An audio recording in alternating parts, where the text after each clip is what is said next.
Good evening, fellow planeswalkers. How y'all doing today? Right now I'm going to take you through this deck that I just put together for a modern tournament tomorrow. It's I guess a budget build, kind of a 8 wack goblin deck that I think it's got a new twist to it, and I think it's going to be doing pretty well. Also, I want to go ahead and get this out the way too.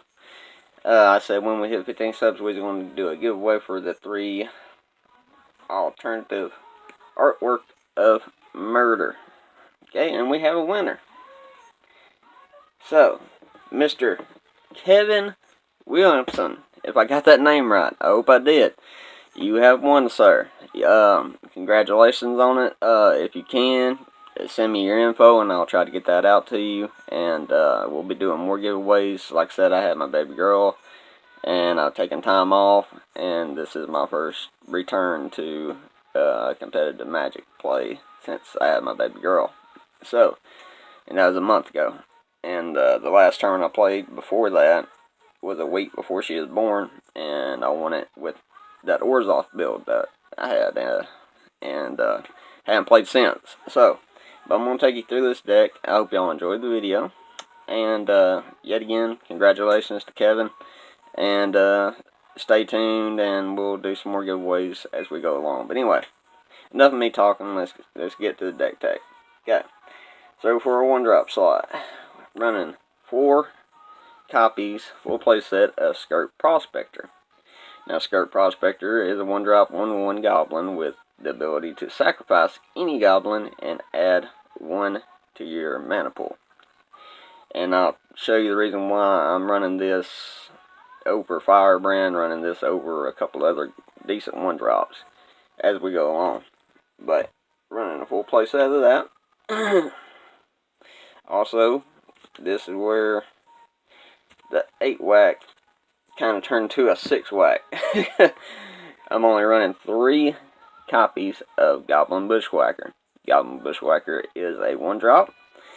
It is a goblin, and it's got a kicker cost. You can pay 1 extra mana. It comes into the battlefield, and if it is kicked, creatures you control get +1 and gain haste until the end of turn, which is relatively good because we got ways to put plenty of goblins on the board. We're also running 3 copies of Reckless Bushwhacker. I mean, y'all know pretty much what these cards do, but I'll take you through it. Reckless Bushwhacker is a 3-drop, but if you have cast a spell on your turn, you can pay the surge cost, which is 1 non-generic mana and 1 mountain. And if you do that, it comes in and gives your creatures +1/+0, and they gain haste until the end of turn. Also, Reckless Bushwhacker is a haste creature as well. So, we're running 3 copies of him. 1 second, let me get the old juice to swallow. So, I know I didn't run a full play set, and I just could not fit it in there for what I was wanting to do, so I just run 3 apiece. I play tested it, and it actually worked out pretty well. And then we're going to be running. Let me get them out for you.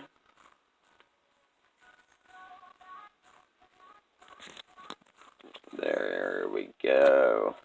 Okay. So we're running a full play set of Goblin Piledriver.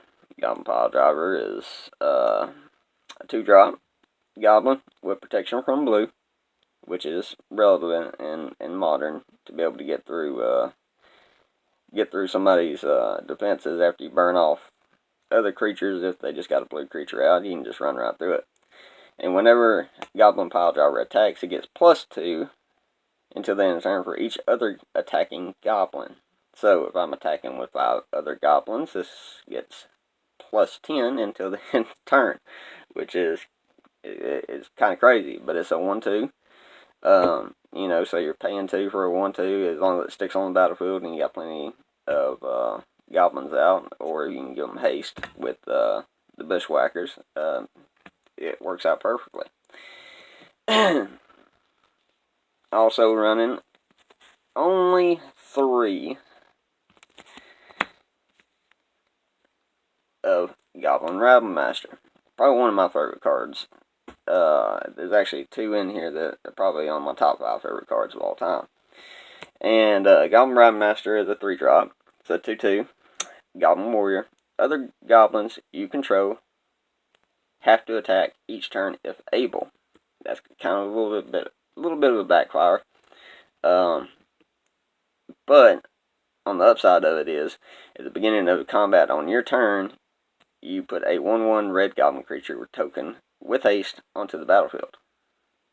Whenever Rabblemaster attacks, it gets +1/+0 until the end of the turn for each attacking goblin, which is pretty sweet. And instead, this is the reason why I did not run 4, just because I only got 1 copy of this, and I'm hoping they actually have some more at the local game store that I'll be going to play in this tournament.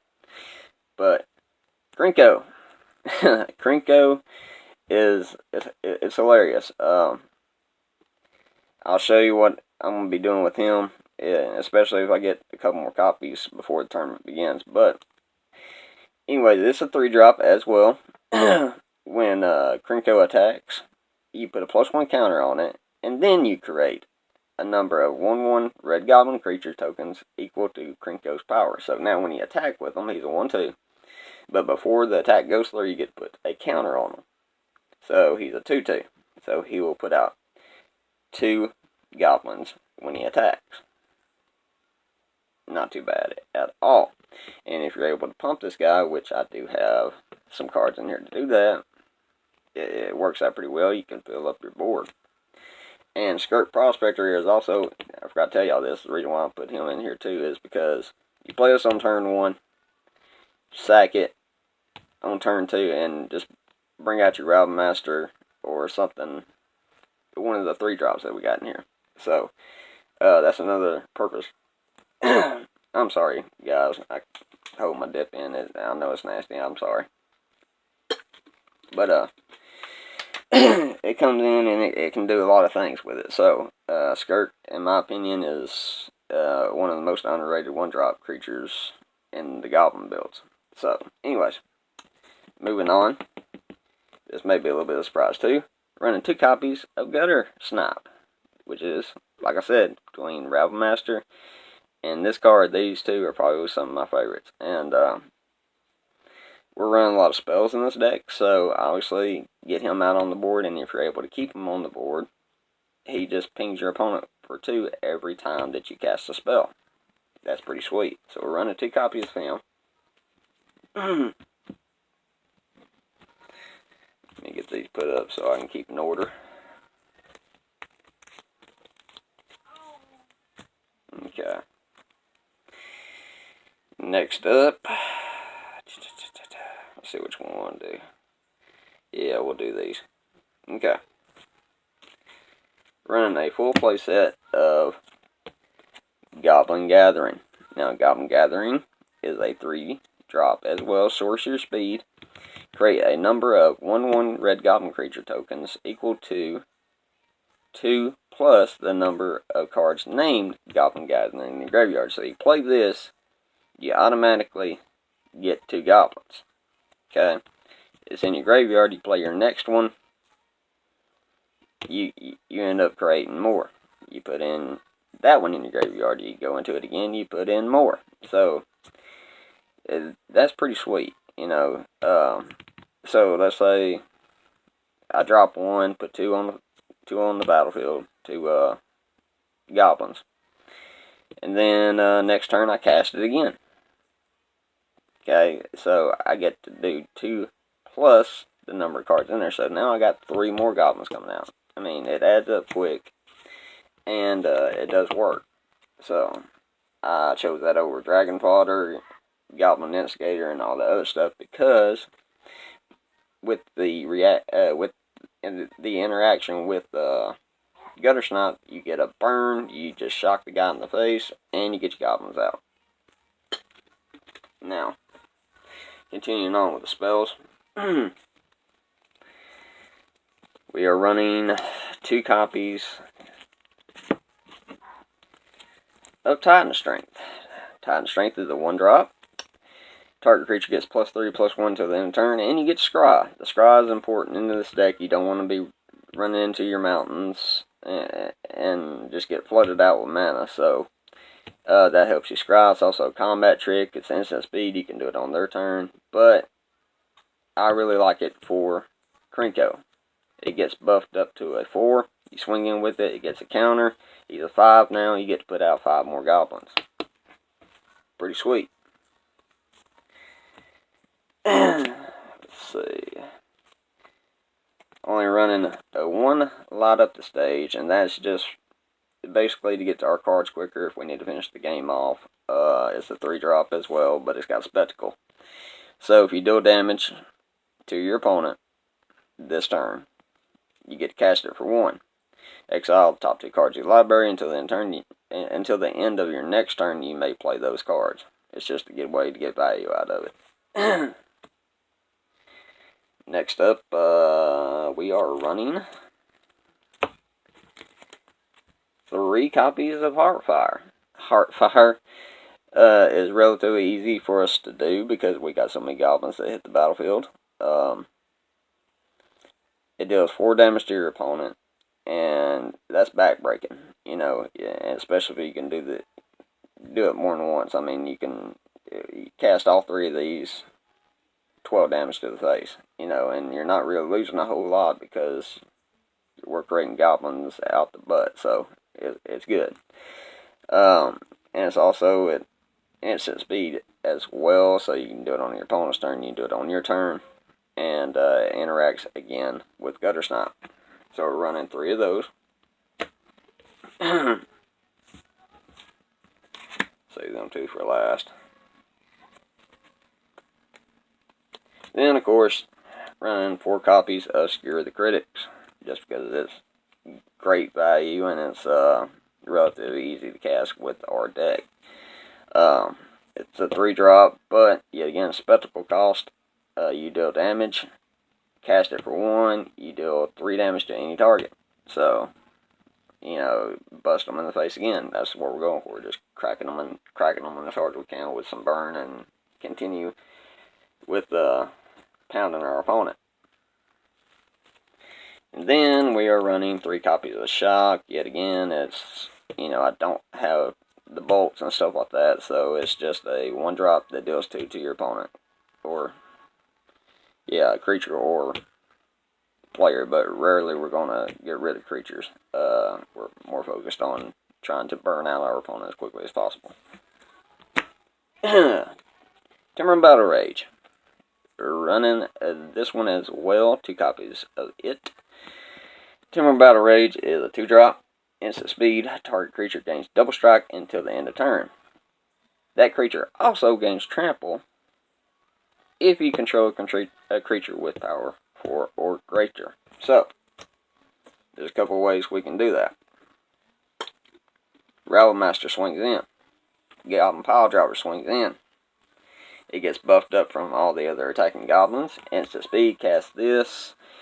Now all of a sudden, if you get your Pile Driver +10 and then cast this, not only is it double striking, it's also going to trample over and get the damage through. Can't complain about that. That's the biggest flaw for those cards, Rabble Master and Pile Driver, is they're vulnerable. So you can also cast Titan Strength on it, and on either one of them, and they're over 4. Just blaze right through them and pound them in the face. So I think that's worth putting in the deck. I mean, come on now, you got to get through that. And last but not least, running Prospector. If we can easily get up to 10 goblins out on our battlefield. Okay, you can sack your entire board. Then let's say you got 7 mana open on your turn. You sack 7 goblins. Hit them with Banefire. You know, so I mean, 7 and a 7 open mana, 7 goblins that you sack. You're dealing 13 damage to your opponent. Straight to the face. I mean, and it can be countered. So, you know, blue players and control players are not going to be able to stop this card. So, but anyway, that's the end of the deck on this. I will post the results on how it runs and how it interacts with the people up there with their decks, and maybe I can get a camera up there, and once I get into the top 4, I think I should be able to. I can field the last 4 players playing against each other, set up a little camera because we'll be on the same table, and you can kind of watch both matches if you want to. But yet again, I appreciate the fact that y'all stuck with me. I sincerely apologize for how long it took for me to put out another video, but I'm back in it now, and we're going to try to get some more wins. And yet again, congratulations to Mr. Kevin. And like I said, get your information out to me, and I'll send those 3 copies of Murder your way. And we'll be doing another giveaway also. If we go up to 20 subs, we're going to do another giveaway. We hit 20 subs. We hit 25 subs. Every 5 subs, we're going to do a giveaway. Okay? But until then, guys, may you draw well. And thank y'all so much for watching my videos. And just, I guess looking at my ugly mug's bad enough. But hopefully, y'all like the deck. And I'll take you through my standard deck tomorrow after I get done with the tournament. And show you how I won that one a month ago. And I've upgraded it a little bit since, but I'll explain to you the cards I took out and swapped out and everything like that. But until then, guys, draw well. I'm out.